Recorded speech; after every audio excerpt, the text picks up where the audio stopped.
emang ada orang-orang yang celaka karena nyimpen foto tersebut.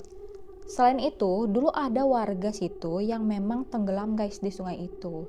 Nah, tempat tenggelamnya si warga itu tepat tuh di belakang tempat si Mira dan juga Cici foto. Sambil asik memperhatikan gitu, tiba-tiba sosok yang kayak karung tersebut melayang guys, melayang ke lanting warga. Hai gengs, welcome to Forbia di Cahaya. Cerita horor yuk.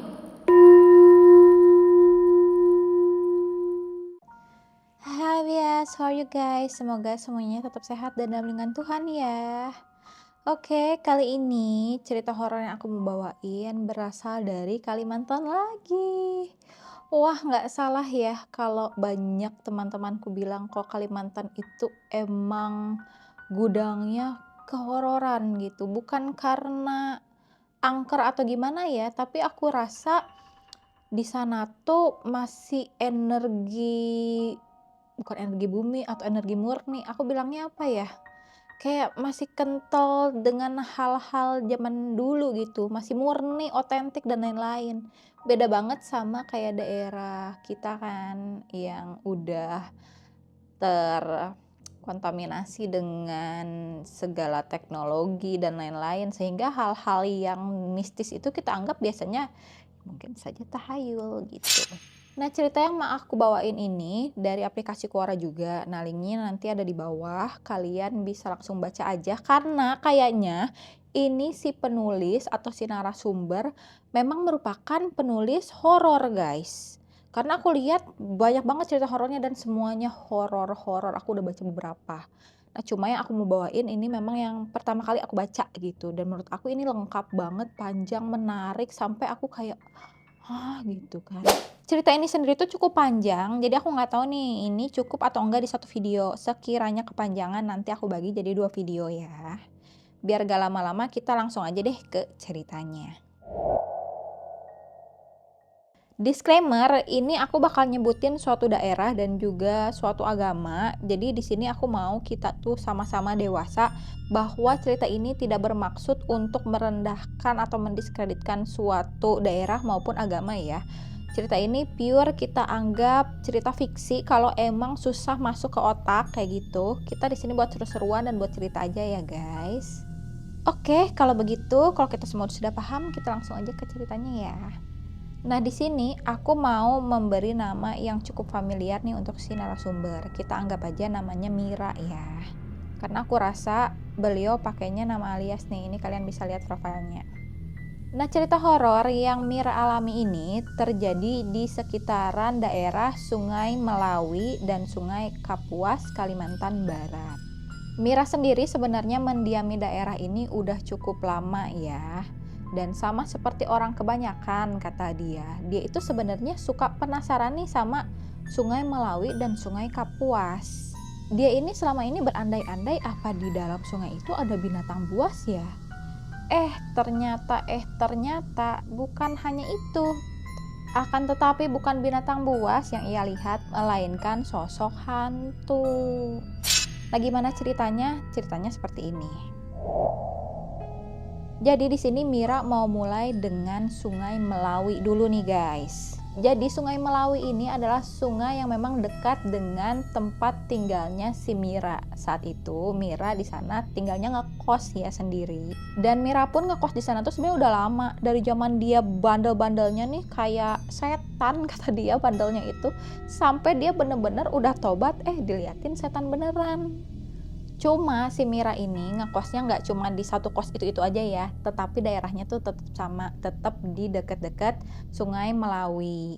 Jadi dulu waktu zaman-zaman masih SMA, si Mira ini punya kebiasaan untuk mandi di lanting guys.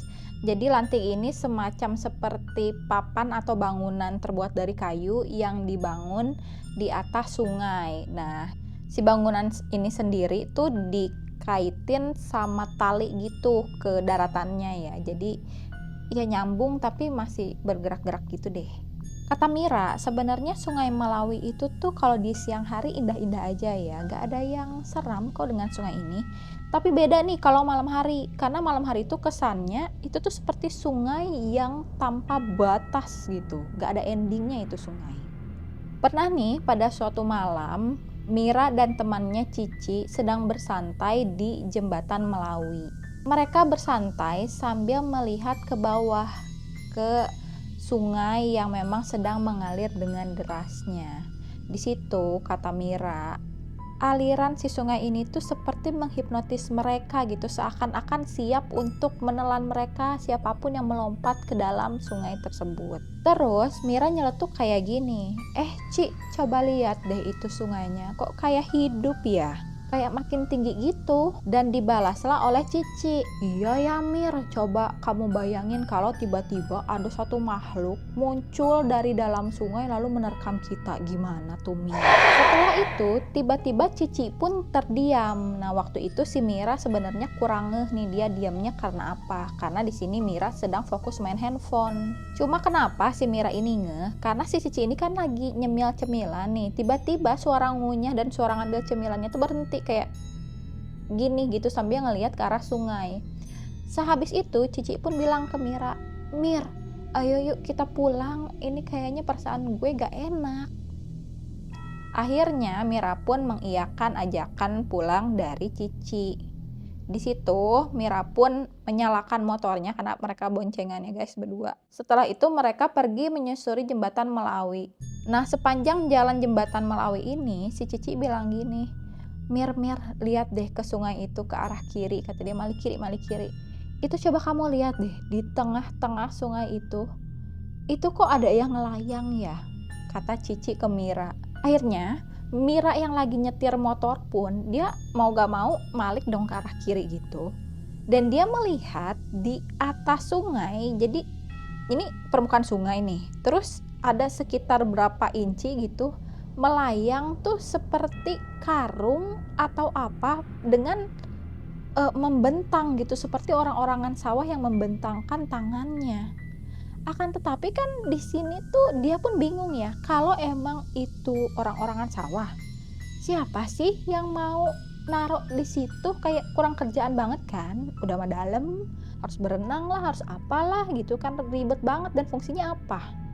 Terus kalau misalkan itu karung, kalau karung kan berarti harus ditaliin ke sesuatu gitu, gak mungkin kan dari sungai sana, ujung sungai saya ke ujung sungai sana cuman buat naliin karung, terus fungsinya apa?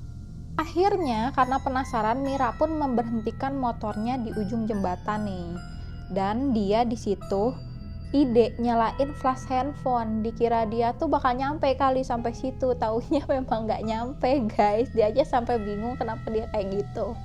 Akhirnya disitulah dia sampai 10 menit lama si Cici tuh merhatiin, memicingkan mata, kira-kira itu apaan ya. Akan tetapi nih orang-orang yang berlalu lalang kayak nggak ada yang lihat sama sekali, padahal itu posisi masih ramai. Masa nggak ada yang penasaran sih apa sih yang dua cewek ini lihat dan perhatikan dari tadi?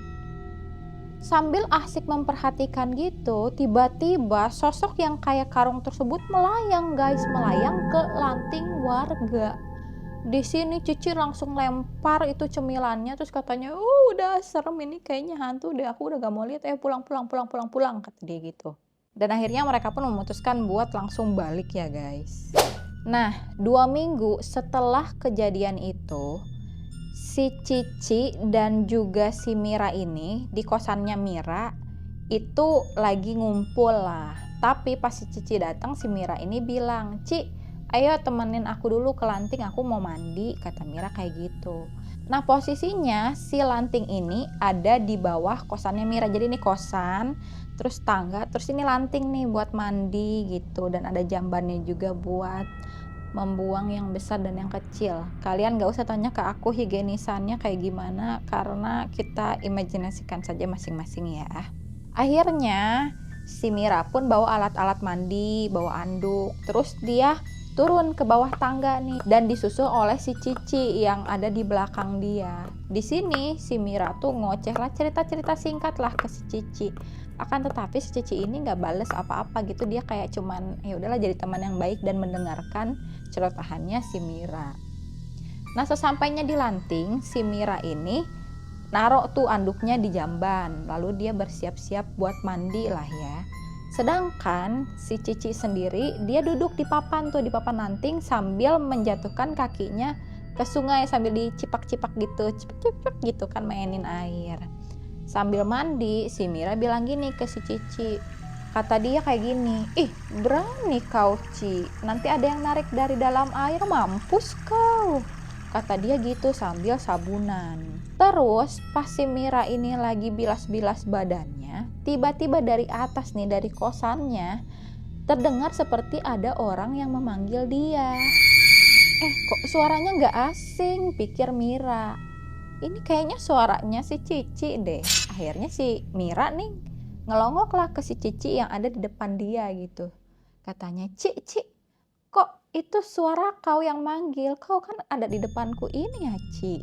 Cuman karena Mira ini penasaran, akhirnya dia sautin tuh suara yang ada di dalam kosannya itu yang di atas. "Oi, ada apa?" kata Mira gitu ke suara tersebut. Nah, dari atas ini nyaut lagi. "Oh, parah kau, kenapa gak nunggu? Dari tadi ku cari-cari di kos, rupanya udah di sungai kau. Kau masih lama kan? Tunggu ya, aku turun," kata suara tersebut. Di sini Mira otomatis langsung mengemas seluruh peralatan mandinya. Bahkan dia tuh nggak pakai andukan guys, dia langsung pakai baju gitu basah-basah kayak gitu, dan dia pelan-pelan itu langsung jalan ngelewatin si Cici yang ada di depan dia. Tapi dia tuh bener-bener nggak mau sambil ngelihat si Cici ini, dia tuh kayak ngerasa ini ada yang aneh gitu. Jadi dia langsung ninggalin Cici yang nemenin dia ini, nggak pakai basa-basi apapun. Sementara pas dia lagi naik tangga nih ya, mau balik ke kosannya, di sini ada sosok Cici lagi nih yang mau turun. Mira pun bilang ke Cici, "Maaf ya Ci, aku tuh udah selesai mandinya," kata Mira gitu. Terus di sini si Cici nggak terima nih, kata dia. "Ih, jahatlah kau, gak berani aku dilanting sendiri. Kau kawankanlah aku," kata dia. "Bentar lah aku mandinya, aku gak sampoan kok, yuk," kata dia gitu. Terus di sini Mira tuh kayak dengan agak takut-takut bilang, "Udah, kau mandi aja tuh sama yang di sana, udah ada yang nungguin kok di sana," gitu. Dia sempet-sempetnya bisa bercanda gitu. Cuman di sini si Cici sambil ngeliat kan, "Gak ada loh orang di sana, Mir. Udah yuk temeninku mandi," katanya. Nah, di sini Mira kayak udah bodo amat, gak peduli, dia pun tetap pergi ke dalam kosannya dia guys, karena dia udah takut banget. Kata dia nih, dia tuh udah ngos-ngosan, merinding, gemeter, padahal dia tuh udah mandi, tapi pas nyampe kos dia keringetan lagi nih, dan itu pun posisinya basah-basahan pula, jadi capeknya tuh combo. Nah, pas besok paginya dia inisiatif tuh pergi lagi ke lanting karena mau ngambil anduk. Anduknya udah hilang guys. Dia pun kayak gak enak hati kan kalau nanya-nanya orang yang biasa mandi di lanting, ntar kiranya nuduh nyuri atau apa. Jadi udahlah dia ikhlasin aja, siapa tahu dipakai sama hantu yang kemarin nemenin, kata dia gitu.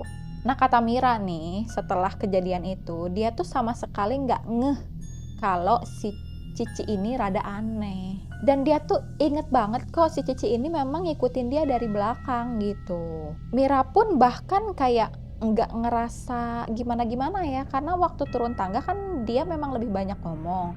Tapi di sini dia mikir juga, si Cici ini kan orangnya super duper bawel, masa sih nggak ngerespon? Dia kayak diem aja ngedengerin gitu, nggak ada respon sama sekali.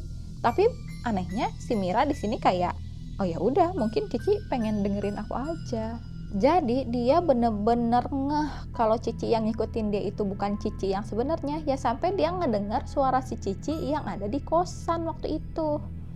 Nah, kejadian ini pun diceritakannya lah kepada Cici yang beneran ya beberapa saat setelahnya. Cici pun bilang di sini, "Mir, aku sebenarnya ngelihat kamu itu mandi di lanting sendirian kok. Malah aku bingung kenapa kamu buru-buru naik ke atas sambil tergesa-gesa gitu." Nah, setelah mereka berbagi cerita, tiba-tiba si Cici ini jatuh sakit guys. Dia demam. Di sini Mira tuh kayak mikir, kayaknya aku yang ketemu setan kok Cici yang demam. Jadi kata orang-orang yang diceritain sama Mira nih, katanya kalau si sosok ini menyerupai satu orang, nah satu orang ini akan jatuh sakit guys. Bahkan bisa sampai meninggal dunia. Di sini Mira pun sebenarnya sempat panik ya, tapi aminnya 2 hari kemudian Cici pun sehat kembali. Sehatnya pun nggak tahu karena apa. Karena seingat si Mira sih Cici itu gak minum obat, gak minum apa. Cuman istirahat aja dan dikasih nasi itu sama si Mira. Tapi tiba-tiba dia sehat. Nah, itulah cerita yang terjadi di Sungai Melawi. Nah, sekarang mau pindah nih ceritanya ke Sungai Kapuas. Di sini si Mira nanya nih ke teman-teman semua ya, termasuk aku, termasuk juga bias-bias. Kita tahu nggak sih ama yang namanya Saka 3? Aku taunya sama Sakatonik ya, Saka 3 aku nggak tahu. Nah di sini kata dia warga S pasti paham dah Saka 3 itu apa. Akhirnya dia pun menjelaskan Saka 3 ini adalah pertemuan dua air sungai. Nah, pertemuan sungai apa nih? Yaitu Sungai Melawi dan juga Sungai Kapuas. Ntar mereka ketemunya di pertigaan, jadi menyatu. Nah, itulah yang disebut dengan Saka 3. Kata Mira, Sungai Melawi warnanya itu agak keruh. Sedangkan Sungai Kapuas warnanya itu kemerahan seperti merah marun. Akan tetapi, kedua air sungai ini gak ada yang mau ngalah nih. Meski udah ketemu nih di tengah, tinggal nyatu aja nih ya. Tetapi kedua air tetap konsisten untuk mempertahankan warnanya. Jadi yang di aliran Sungai Melawi tetap warnanya keruh, terus yang di aliran Sungai Kapuas tetap warnanya itu marun. Nah, cerita horornya, jadi waktu itu Mira jalan-jalan sore sama si Cici. Mereka pun di sini rencananya itu pengen foto di Saka 3 guys. Jadi benar-benar di persimpangan yang menyatukan dua sungai ini. Karena mereka pengen menunjukkan nih ke para netizen sekalian betapa indahnya Saka 3 penyatuan Sungai Melawi dan Sungai Kapuas. Jadi pas foto tuh bagus banget, ada warna keruhnya sama warna merahnya gitu. Akhirnya di sini Mira dan Cici pun berfoto di titik yang pas memang pertemuan kedua sungai ini ya. Nah, saat mereka berfoto, mereka itu di sini berdirinya agak misah guys, jadi nggak nyatu karena mereka pengen nunjukin ini loh titik pertemuan yang tidak bersatu itu ini loh. Jadi ini Mira, ini Cici di tengah-tengahnya pertemuan si sungai tersebut biar kelihatan nih gradasi warnanya kayak gitu. Nah, baru aja sekali jepret, tiba-tiba di depan mereka itu lewat bapak-bapak yang pakai sarung. Di sini sepertinya mau pergi ke masjid kali ya. Jadi bapak ini tuh memperingatkan mereka, katanya jangan terlalu dekat dengan sungainya. Nanti kalian ditarik, di belakang kalian itu persis airnya itu dalam dan berputar. Bahaya kata beliau sambil tetap jalan lurus menuju masjid. Di sini Mira dan Cici bingung dong, ditarik maksudnya apa? Akhirnya Mira dan Cici pun di situ menjauh dari si sungai dan pergi ke warung karena pengen lihat hasil foto yang tadi itu kayak gimana. Ini aku nggak tahu ya, udah foto pakai handphone atau tetap pakai Kodak gitu loh guys. Nah, tadi kan aku bilang nih, di sini Mira, di sini si Cici, terus tengahnya sengaja kosong buat ngeliatin pertemuan kedua air. Nah, pas mereka lihat foto, si Mira tuh heran. Ada yang aneh dari foto tersebut. Dia pun nanya ke Cici kan, "Ci, ini apaan ya? Kok aneh?" katanya. Di zoom lah itu foto kan. Jadi di tengah-tengah mereka itu, mereka melihat di atas air seperti ada bayangan sosok wanita yang memakai kemben berwarna coklat. Nah, kalau di zoom lagi nih, wajahnya itu blur jadi gak jelas. Tiba-tiba ibu di warung tersebut bilang, "Buang sial mbak, fotonya hapus," katanya gitu. Nah, terus di sini Mira sama Cici kaget, "Ini seriusan nih harus dihapus bu?" Terus ibu tersebut meyakinkan, katanya iya harus. Karena katanya kalau foto-foto di situ terus mendapatkan objek atau penampakan seperti yang kalian lihat di foto kalian, itu artinya orangnya ditandai dan juga bisa mengalami celaka. Hal ini pun sebenarnya yang membuat orang-orang sekitar situ tuh tadinya rencananya mau bikin pagar nih di sisi sungai, tapi nggak jadi karena takut dianggap menyinggung penghuni asli si sungai tersebut. Akhirnya di sini si ibunya tuh meyakinkan lagi, udah deh hapus aja, percaya gak percaya sih, hal semacam itu gak boleh dianggap remeh, tetep katanya gitu. Akhirnya karena takut ya udah deh dihapus aja fotonya. Di sini sih Mira iseng ya nanya ke si ibu, emang ada orang-orang yang celaka karena nyimpen foto tersebut? Kata ibu pemilik warung tuh banyak. Makanya dulu warga sekitar itu mau bikin pagar tuh di tepi sungai biar gak ada orang yang jatuh atau nyemplung ke sungai. Cuma kenapa sih nggak jadi-jadi itu pagar? Jadi setiap kali mau dibangun nih pagarnya nih, pasti yang bikinnya tuh sakit atau ada musibah atau apa, akhirnya tuh pagar nggak bisa dibikin-bikin. Ya udah, karena hal itu terus terjadi, makanya biarin aja deh, gak usah dibikin pagar, tapi ya dikasih peringatan aja. Selain itu, dulu ada warga situ yang memang tenggelam guys di sungai itu. Nah, tempat tenggelamnya si warga itu tepat tuh di belakang tempat si Mira dan juga Cici foto. Kan tadi kata si bapak-bapak yang pakai sarung bilang itu air di situ tuh dalam dan berputar-putar. Memang iya guys, katanya kayak gitu. Jadi di air yang kayaknya datar, di dalamnya tuh ada pusaran. Waktu si warga tersebut tuh jatuh ke dalam sungai, polisi pun sempat bantuin nyari tapi nggak berani nyelam karena takut mereka pun akan hilang gitu guys. Nah akhirnya si jenazah warga yang tenggelam ini nggak diketemukan, akan tetapi pada hari yang ketujuh jasad tersebut akhirnya muncul ke permukaan. Dan tahu di mana munculnya? Di situ-situ lagi, di tempat ia tenggelam. Kalau secara sains sih menurut aku ya misalkan tenggelam, terus kesedot nih. Aku nggak tahu sih ya sedalam apa. Mungkin kayak ngambil 7 hari sampai dia naik lagi gitu kali ya. Aku pun nggak paham. Tapi pada waktu itu jenazahnya ini nggak ada yang rusak sama sekali. Jadi bener-bener cuma menggembung aja seperti korban-korban yang jatuh ke air gitu. Tapi nggak ada luka guys. Kata si Mira, kita tuh boleh cari di Google, cari aja orang yang tenggelam di situ tapi badannya luka. Itu tuh hampir gak diketemuin, bahkan gak ada sama sekali. Jadi biasa jenazahnya tuh bener-bener cuma bengkak aja karena air. Terus katanya ada satu keanehan nih yang membingungkan. Jadi konon katanya Sungai Melawi dan Sungai Kapuas ini memang membutuhkan tumbal. Nah kalau kita membutuhkan sungainya meluap naik gitu, maka dibutuhkan tumbal satu. Ini misalkan contoh ya. Tapi kalau kita pengen surut airnya, kita juga mesti ngasih tumbal, tapi tumbalnya harus lebih banyak. Jadi misalkan 2, gitu aja seterusnya. Misalkan kalau turunnya tadi udah 2, kita pengen naik lagi, maka harus 3 atau 7 atau 5, pokoknya harus lebih besar daripada permintaan di awal.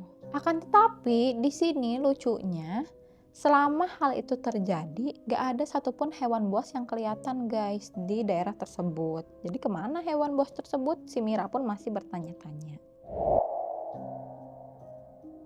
Nah di sini ada satu cerita yang ia dengar dari bapaknya. Katanya, jadi bapak itu menceritakan kalau dulu hewan yang menguasai Sungai Melawi itu bukanlah sosok Nabau Puaka. Nabau Puaka ini yang aku searching sih di Google merupakan sosok siluman ular yang besar gitu ya guys ya. Nah kan tetapi kata bapaknya bukan Nabau Puaka nih yang mendiami si Sungai Melawi, melainkan buaya. Jadi katanya gini, buaya dan manusia itu selalu saling bunuh-membunuh saat zaman dahulu. Akhirnya ada satu buaya yang bijak yang dianggap pemimpin dari buaya-buaya yang menghuni di sungai tersebut. Dan akhirnya buaya yang bijak ini membuat perjanjian dengan manusia. Nah isi perjanjiannya tuh seperti ini. Manusia dengan buaya tidak boleh saling membunuh. Dengan syarat nih, manusia itu boleh membunuh buaya kalau memang buayanya yang nyerang duluan. Di sini pun buaya setuju, tapi ada satu syarat lagi nih. Buaya boleh memangsa manusia yang jatuh ke dalam air. Tetapi orang yang jatuh ke dalam air ini harus jelas jatuhnya itu karena apa. Misalkan jatuhnya itu karena hal yang disebut dengan tempunan. Tempunan itu apa sih? Jadi kayak gini, misalkan ada orang tuh mau pergi ke sungai. Tapi sebelum pergi ke sungai, dia itu mau makan sesuatu dulu atau mau minum sesuatu dulu. Tetapi di cancel nih sama dia niat makan dan minum tersebut karena ribet atau karena lupa. Akhirnya dia langsung pergi ke sungai.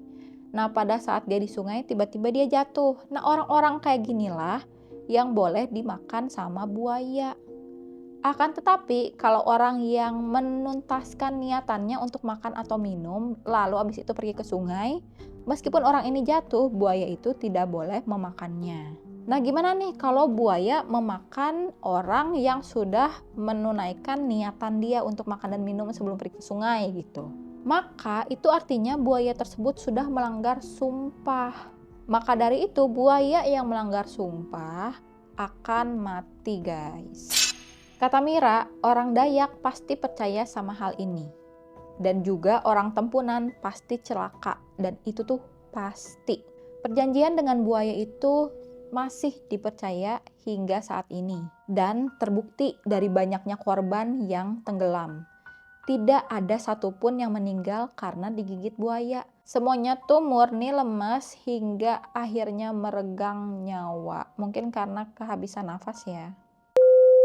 Oke guys, kayaknya aku ceritanya ini dulu karena masih ada sekitar 3 cerita lain mengenai hal ini doang dan aku akan bawain di cerita selanjutnya ya. Soalnya ini udah 40 menit nih kalau di aku, entah ya kalau di editannya nanti segimana panjangnya. Yang pasti aku udah kering tenggorokannya. Oke, thank you ya guys for watching. Kalau kalian mau baca, udah aku semetin linknya. Terus maafin kalau aku ada salah-salah penyebutan ataupun cara bercerita aku kurang berkenan. Kritik dan saran silahkan tinggalkan di kolom komentar. Dan kalau ada cerita yang mau kalian sampaikan, silahkan email ke aku ya. Nanti kita bisa ceritain cerita horornya bareng-bareng. Support aku dengan like dan juga subscribe. Jangan lupa di-share ke teman-teman kalian yang juga demen cerita horor. Oke guys, itu aja. Thank you and see you in the next video. Bye-bye.